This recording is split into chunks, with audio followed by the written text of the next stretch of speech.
These tournaments are such great experiences for me, especially playing in front of the best crowd ever. And Something happened leading into Indian Wells this week that nobody in professional tennis saw coming, and the people running this tournament are still trying to process what's heading their way. A 20-year-old Filipino girl is walking into the desert, and fans are already in shock at what California is preparing to witness. Alex Eala arrived at the BNP Paribas Open ranked a career-high world number, 31, the highest any Filipino player has ever climbed in WTA history. The big courts with big names, it's difficult. It's not easy to manage that. But again, it's a good problem to have, to be honest. Let's just imagine if there's a lack of people coming, or that stands are empty. That's a bigger problem.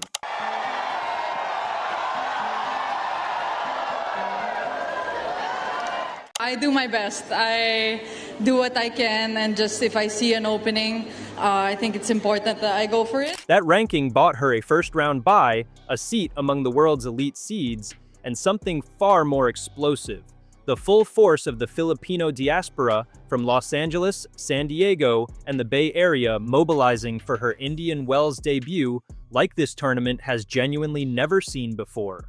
Retired ATP pros Sam Querrey and Steve Johnson weren't being polite when they publicly debated whether Eala was now a bigger draw than Sabalenka and Coco Gauff.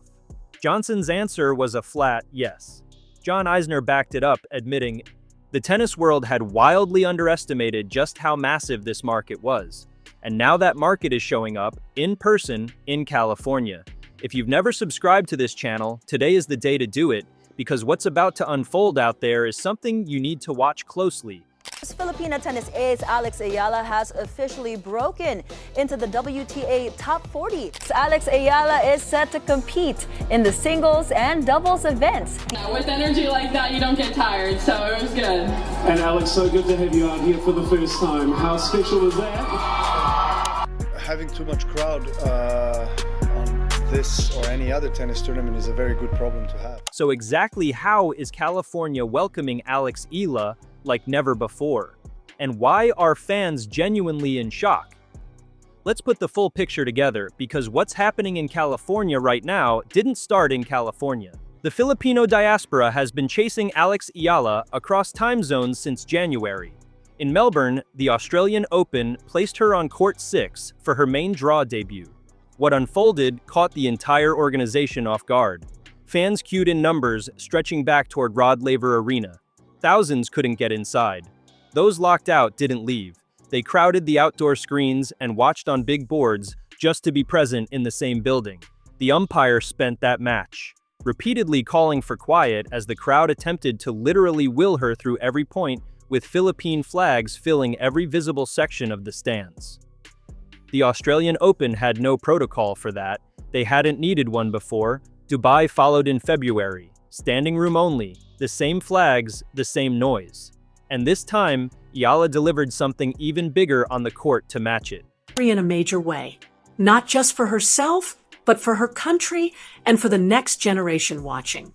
This is more than a moment. It's the beginning of something powerful. She has more confidence, and she goes for her shots without any doubt, I would say. This was definitely one of the bigger Filipino turnouts. New York was huge. Now she's in the California desert, and the Filipino-American communities spread across Los Angeles, San Diego, and the Bay Area, 3 of the largest Filipino population centers on American soil, are not spectators in this story. They are the story. Indian Wells has hosted superstars for decades. It has never hosted this. That's not opinion. That's the read from people who have spent their careers watching tennis crowds. On a recent episode of the Nothing Major podcast, retired ATP players Sam Querrey, Steve Johnson, and John Isner sat down and said the quiet part loud. Querrey opened the conversation by asking whether Alex Eala was already the single biggest draw in women's tennis on the planet right now. Not top 5, not rising, the biggest. He extended the question further. Was she bigger than Aryna Sabalenka? Bigger than Coco Gauff? Steve Johnson's answer was a flat yes. He described venues in Australia and Dubai as standing room only. said the attention around her had been insane and massive, and noted that each tournament she enters seems to generate a noticeably larger crowd response than the one before it.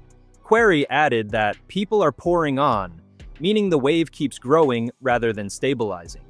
John Eisner pointed directly at the market. He said the tennis world had wildly underestimated the scale of the Filipino fanbase globally.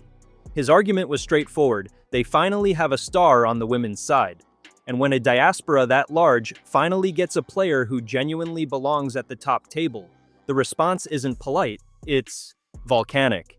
3 former American professionals on a tennis podcast voluntarily putting Alex Eala's name above Sabalenka and Gauff in terms of crowd pull is not a small moment.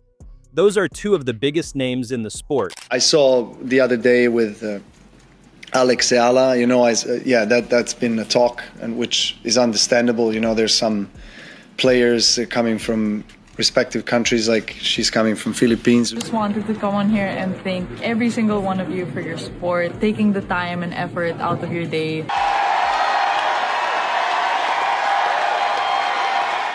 For context, Sabalenka is the current world number 1 and a 4-time Grand Slam champion.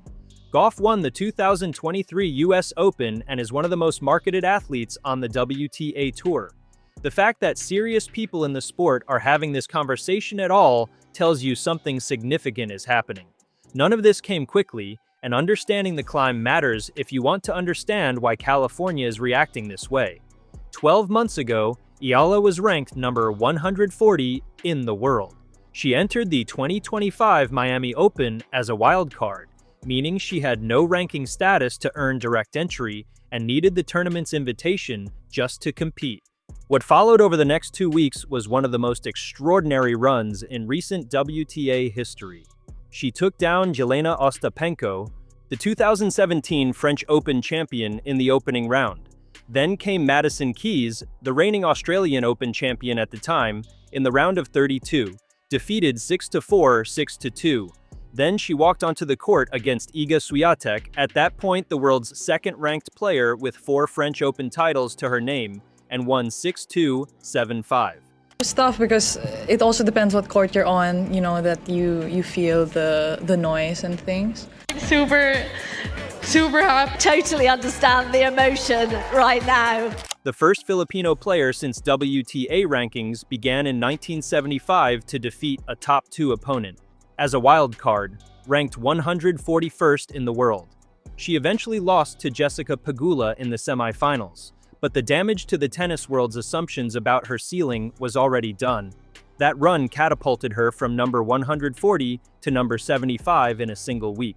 She had also become, in the process, only the second wildcard in WTA history to defeat 3 Grand Slam champions in straight sets at a single event, the first being Elina Svitolina at Wimbledon 2023. That was Miami 2025. The starting point. Fast forward to February 2026. Eala enters the Dubai Tennis Championships and upsets. Then world number 7 Jasmine Paolini 6-1, 7-6, before pushing her run to the quarterfinals, where she lost to Coco Gauff. Another wonderful win for Alexandra Eala.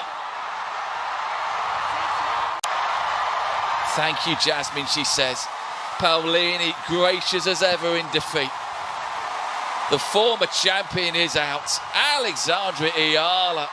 Those 215 ranking points from Dubai landed on top of her existing position and pushed her from number 47 to number 31, a career high, when the WTA released its official rankings on February 23rd. That number, 31, is more significant than it appears on the surface. It placed her inside the top 32 ahead of Indian Wells' seeding cutoff deadline on that exact date. The result was automatic. First ever WTA 1000 seeding for a Filipino player. First round bye secured. Direct entry into the round of 64 at the BNP Paribas Open, alongside Sabalenka, Swiatek, Rybakina, Gauff, Pegula, and defending champion Mira Andreeva. Maybe they could schedule him on a bigger court, yes, but again, she's so young and she's just coming through, so The big courts with big names, it's difficult. It's not easy to manage that. But again, it's a good problem to have, to be honest. This was definitely one of the bigger Filipino turnouts. Also, New York was huge. To understand how far that is from where she started, consider this. 1 year ago at Miami, she needed a wild card invitation to get through the door.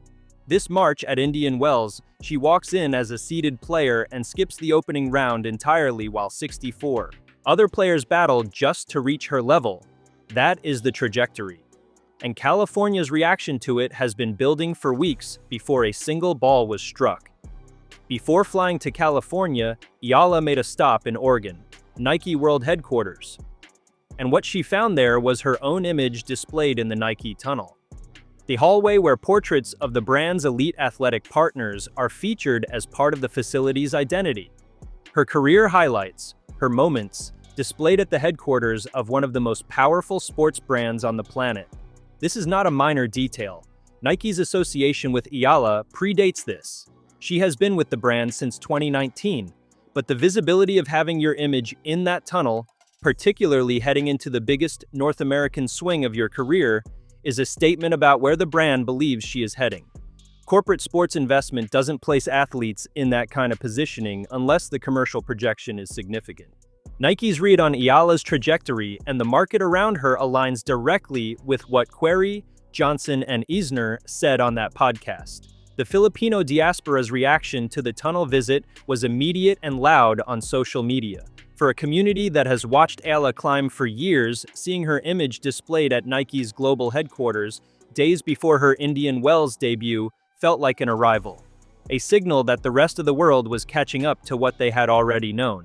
The BNP Paribas Open is not simply a large tournament, it operates with a 96-player draw, larger than any Grand Slam, and carries mandatory participation requirements for the top-ranked players on both tours.